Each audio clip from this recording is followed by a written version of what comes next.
वेद रूपी वृक्ष का पका हुआ फल है।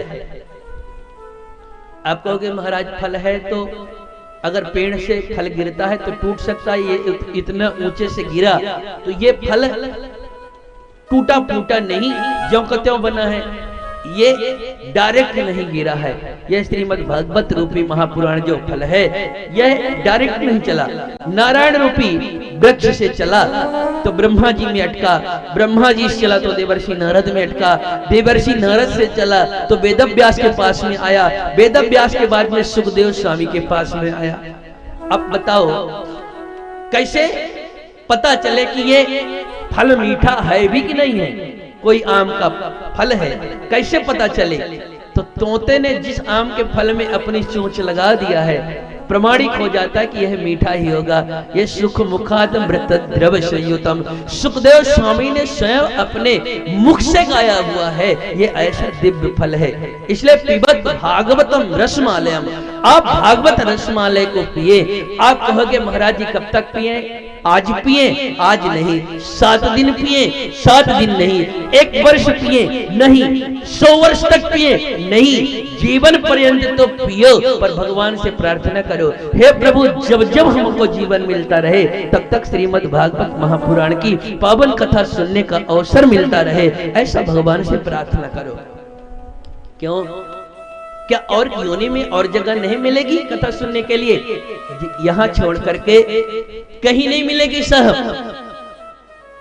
स्वर्गे सत्य ये कैलासे नास्ते यम यम रसः अतः पिबन्ति सद भाग्या मामा मुंचत करे ही चित, मामा मुंचत करी ही चित।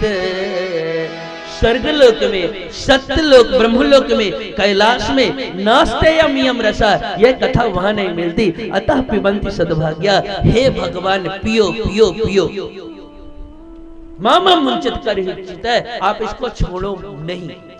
पर बुलाया 2 लोगों को, रसिक जनों को और भावुक लोगों को, भक्त लोगों को बुलाया, भावमय लोगों को बुलाया। 2 लोग क्यों बुलाया?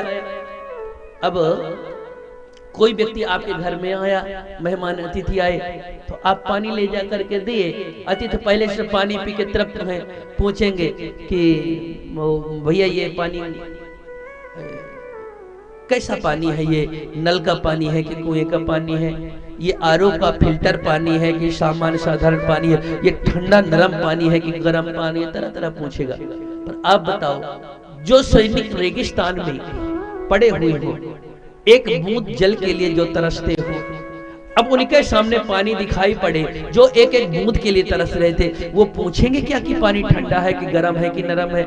वो तो कुछ भी नहीं पूछेंगे। उनको तो लगेगा किसी तरह कैसा भी जल मिल जाए और हमारा जीवन बच जाए, जीवन की रक्षा हो जाए।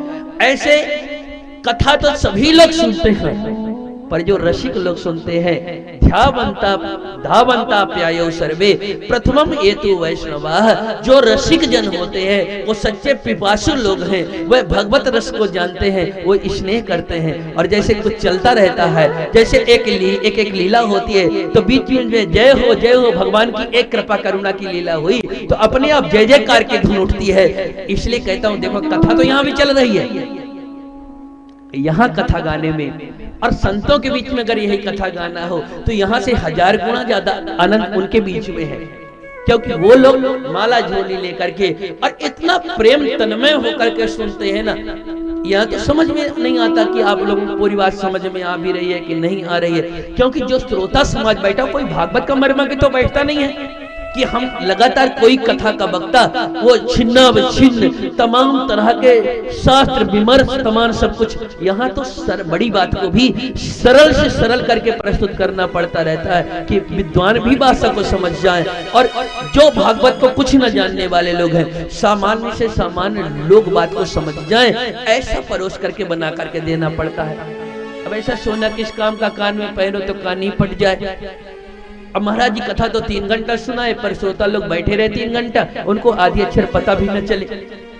ये नहीं होना चाहिए। इसलिए मुहुरहु रसिका भूविभावुकाः, जो सच्चे पिपासु हैं, भगवत प्रेमी हैं, उनको सबसे पहले निवेदन किया।